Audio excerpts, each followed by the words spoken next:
El texto de primera de Timoteo 3:16 dice: e indiscutiblemente grande es el misterio de la piedad.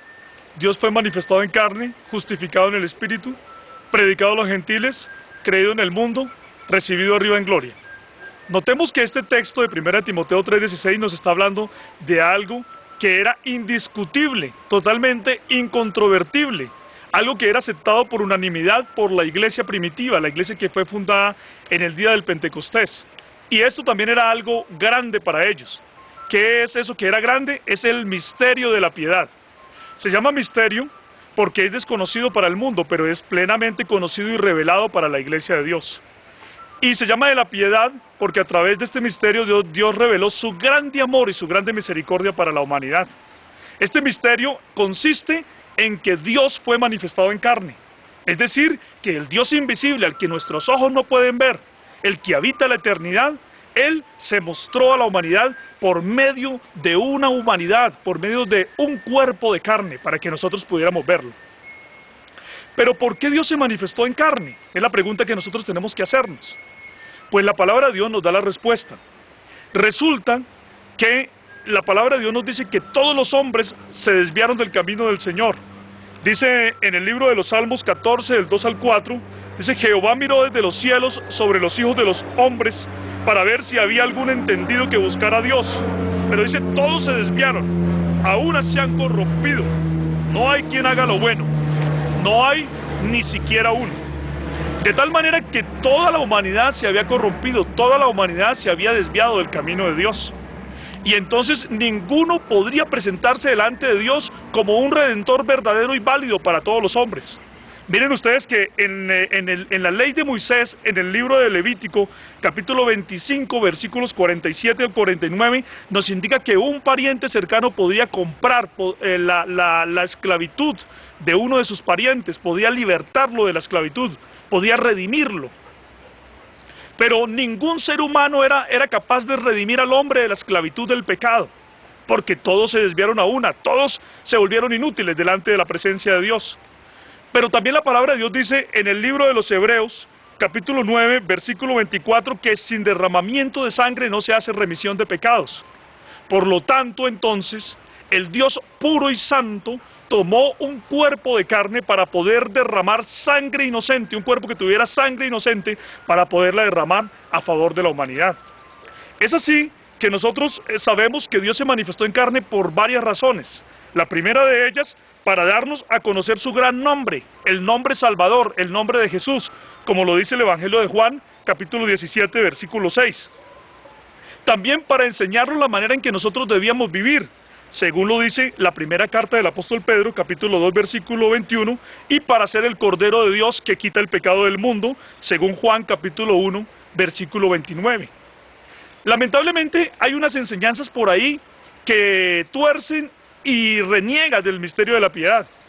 Por ejemplo, la enseñanza del trinitarismo nos dice que no fue Dios quien se manifestó en carne, sino que fue Dios el Hijo, o una segunda persona divina. Alguien de quien la Escritura no nos habla, porque nunca la Escritura nos habla de Dios el Hijo ni de una segunda persona divina. La Escritura dice claramente que quien fue manifestado en carne fue Dios. Dios fue manifestado en carne. También hay otras teologías de corte unitario que nos dicen que Jesús no puede ser Dios. Por lo tanto, Jesús no fue Dios no fue quien se manifestó en carne. Y entonces ellos nos dicen que, por ejemplo, en vez de decir Dios, en primera de Timoteo lo que se dice es él o el cual o quien fue manifestado en carne. La polémica surge por lo siguiente. Resulta que en el griego, el cual se puede escribir de esta manera. Pero también Dios, de manera resumida, se puede escribir de esta manera. Si usted se da cuenta, solamente basta de una pequeña rayita sobre la ómicron para que en vez de decir el cual, diga Dios. Pero realmente nosotros tenemos una prueba todavía más contundente para declarar que el texto de 1 Timoteo 3:16 sí enseña verdaderamente que Dios fue manifestado en carne. Supongamos que lo que dice realmente en 1 Timoteo, lo que decía la escritura original era esto. Pues de todas maneras, él o el cual es un pronombre, ¿sí? Él es un pronombre que se debe referir a un sujeto.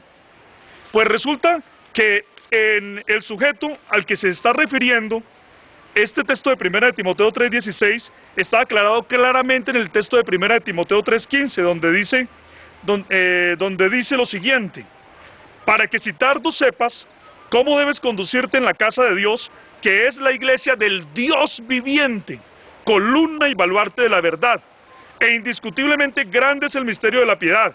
Él, o sea, el sujeto al que nos referimos anteriormente, el Dios viviente, fue manifestado en carne. Es decir, que la Escritura enseña clara y contundentemente que Dios fue manifestado en carne. 1 de Timoteo 2, del 3 al 4, también dice algo semejante. Dice, el cual quiere que todos los hombres sean salvos y vengan al conocimiento de la verdad.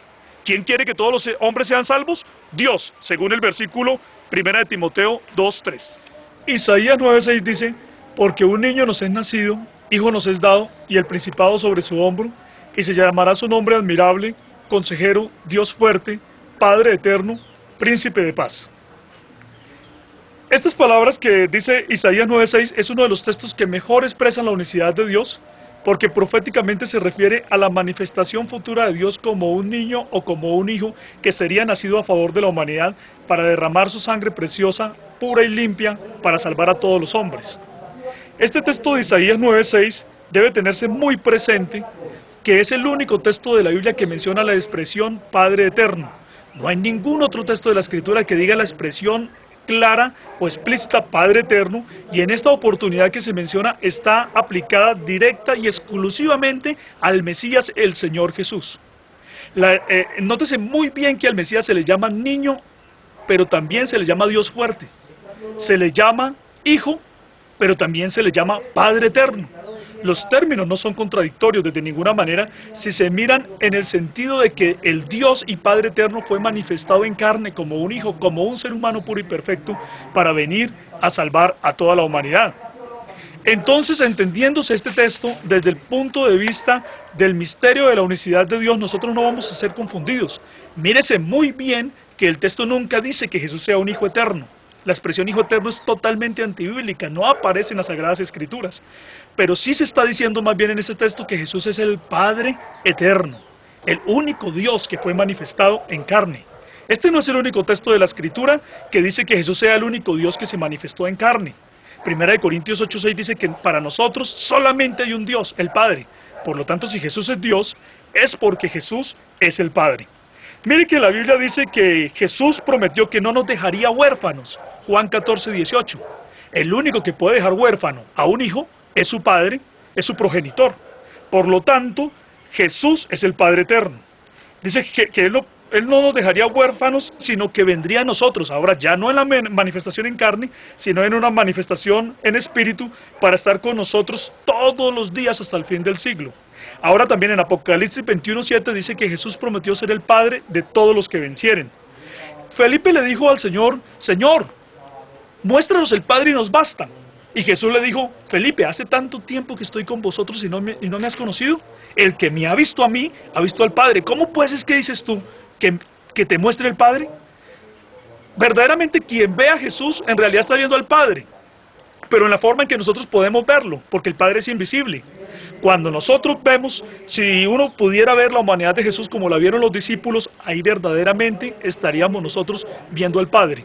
Algunas personas han intentado refutar esto de que Jesús es el Padre eterno, y por ejemplo han dicho que el que posee algo es padre de ese algo, que por ejemplo Abialbón, padre de la fuerza, significa fuerte, que Abiasaf, padre de la reunión, en Éxodo 6:24, significa reunidor, y que Abigail, padre de la exultación o jubileo, significa exultante o jubiloso.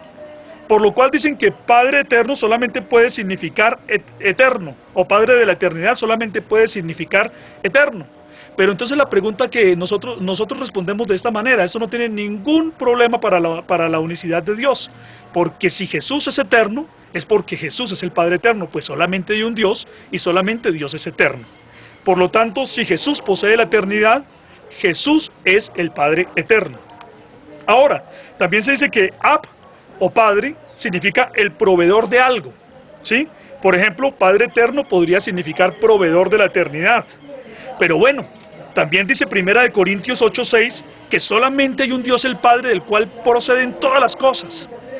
Si del Padre procede la eternidad, y solamente del Padre pueden proceder porque del Padre proceden todas las cosas, entonces si de Jesús procede la eternidad, es porque Jesús es el Padre eterno. Ahora, también se puede decir que Padre eterno significa que es así en el sentido de que ha existido desde toda la eternidad. Pues claro, si Jesús ha existido desde toda la eternidad, Él es el Padre eterno, porque solamente hay un Dios que es el Padre, y ese Padre es eterno. Pero como niño o como hijo, Él solamente vino a existir desde el día en que fue engendrado en la Virgen María una humanidad pura y perfecta, porque la humanidad pura y perfecta de Jesús es la que se llama hijo. Mire que el ángel le dijo a María, el santo ser que nacerá será llamado Hijo de Dios, será llamado, no porque existiera un hijo antes, sino que cuando esa humanidad vino a la existencia, entonces esa humanidad fue llamada Hijo de Dios.